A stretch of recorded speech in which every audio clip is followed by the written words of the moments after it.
Brendan Fitzgerald and Michael Bisping, Octagon side. UFC Fortaleza is in the books, and Michael, what a night it was. Brazilian stars on display all over the place. Let's start in our main event. It was at bantamweight. It was the rematch after Raphael Assuncao snuck out the split decision win in 2017, but Marlon Moraes, redemption with a first-round victory. Oh, my word. Marlon Moraes looked absolutely sensational tonight. Of course, that first fight a while ago, that was very, very close. A lot of people, you know, it could have gone either way.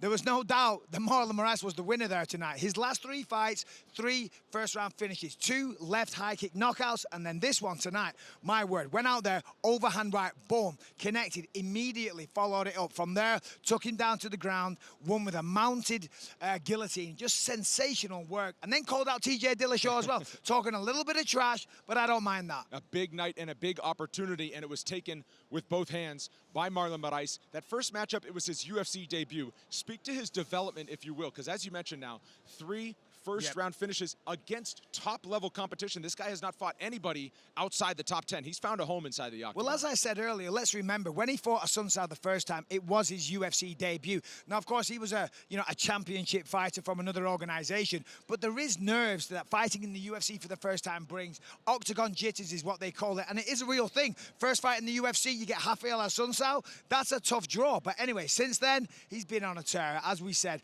that's 3 first-round finishes in a row. And I was talking before, it's all about what has changed from the first fight to now. I mean, Assuncao, no disrespect, 36 years old. That's kind of getting on a little bit for the division, but Marlon Moraes, he is in his prime, and he is obviously evolving all the time. And you mentioned it, he wants Dillashaw, he wants a shot at the belt. He's number 4, he just beat number 3. His next matchup just might be with gold on the line. Your early thoughts on Marlon Moraes, TJ Dillashaw, if we were to see that matchup? I'm not sure if we're going to get that just yet, because let's remember there's a little bit of business going on with TJ Dillashaw and Henry Cejudo. But that aside, I mean, that is an incredible fight. Both of those guys are sensational. TJ Dillashaw can do it all. Of course, that was a tough loss just recently. But at 135, you can take a shot much better than that. But Marlon Moraes, I mean, this guy looks like he has no weaknesses. An athletic freak. High kicks are incredible. The speed, the power, it's insane. TJ Dillashaw, Marlon Moraes, please, UFC, make that fight.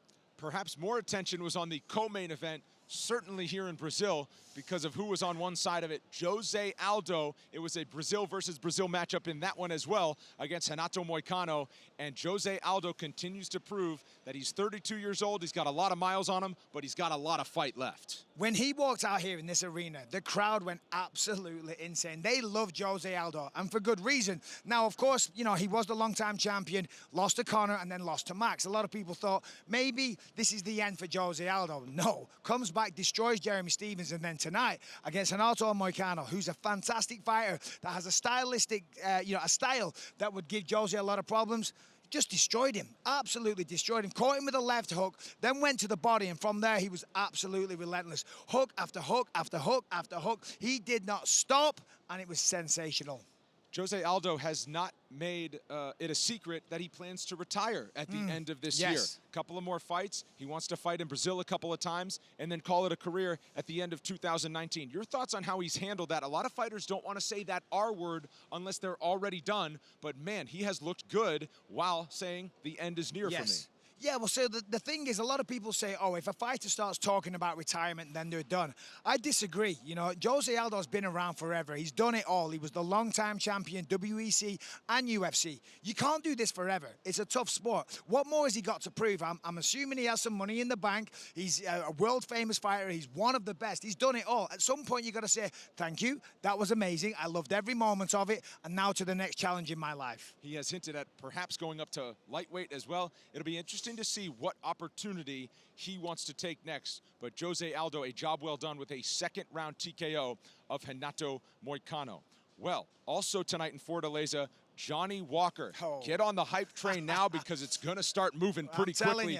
He had the 5th fastest knockout in modern light heavyweight history. 15 seconds to get Justin Ledet out of there. This guy is a star, plain and simple. So much charisma. Everything he does, he's just so watchable. Even stepping onto the scale yesterday, he made it entertaining, let alone his walk out here. He danced the entire way. He was breakdancing, suplexing, shaking his hips about. You know, just sensational. But never mind all that. When the fight started, he went forward, what was it now? Was it a kick? I think he threw a kick and then, boom, spinning back fist, put him down and just finished him in absolute style. I mean, the guy talks a good game. He exudes confidence, but the performances, they back it up. You know, his fight against Khalil Roundtree destroyed him. Khalil Roundtree is a very, very good, tough fighter. He made it look easy. This guy could go all the way. He's going to be a champion one day for sure. Jon Jones won his light heavyweight belt back on New Year's weekend. He is set to defend it in Las Vegas in March.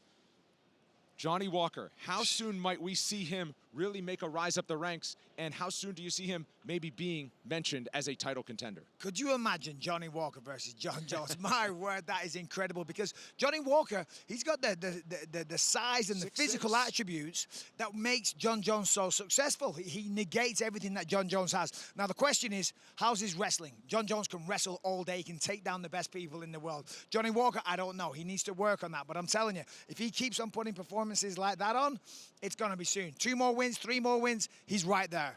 On the weekend where Tom Brady, at 41 years old, goes for another Super Bowl, Damian Maia, 41 years old, and some people were ready to say, hey, your best days are behind you. He gets a big submission victory added to his tally over Lyman Good. And he did it without even taking a punch. You know, he kind of backed him up. He used his footwork to corral Lyman against the fence. And then he waited, he was patient, and he shot him for the single leg. From there, took the back. And then he did what Damian Maia does, and that's choke people out. If you're Lyman Good, there's no shame. Once Damian Maia gets around your back, it's pretty much game over. Not always, but, you know, that's how he built his career. 41 years old, and he looks better than ever. And, of course, he's a class act. Everybody loves Damian Maia, and it was great to see him get a win here tonight in Fortaleza. With those 4 results, amongst others, the Brazilian fans going home happy in Fortaleza. Coming up next weekend, the Octagon heads down under to Melbourne, Australia for UFC 234. The middleweight title is on the line. Robert Whittaker last year was unable to defend it in his home country because of an injury.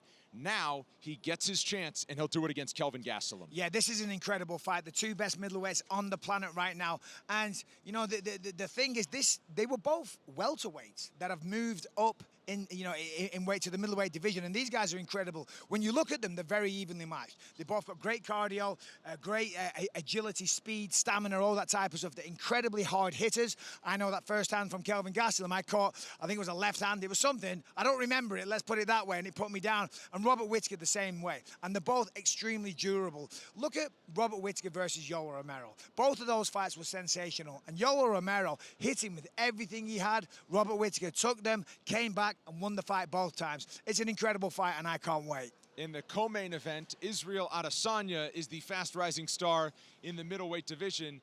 He will certainly be watching the main event intently, but not until he gets his work done welcoming back the former champion Anderson Silva. Well, Israel always said, don't compare me to Anderson Silva, you know, but you can see it's easy to make that comparison. You know, they've got very, very similar styles. Israel Adesanya right now is on an absolute roll. His last fight against Derek Brunson, he looked absolutely sensational, but he's taking on the Spider. Now, the narrative is are the best days of Anderson Silva behind us, okay? Maybe they are. He was the long-time champion, and he looked sensational. But there's nothing that's going to motivate somebody like Anderson Silva, like getting your belt back. And could you imagine the story that it would be for, after all this time away, for Anderson Silva to come back and win the belt? So I'm assuming we're going to see the best Anderson Silva we've seen in a long time, and this is going to be a hell of a fight. Israel Adesanya looking to keep that 0. He is still undefeated. That's coming up next weekend on pay-per-view UFC 234. And don't forget to catch the prelims from UFC 234 in Melbourne, Australia on ESPN.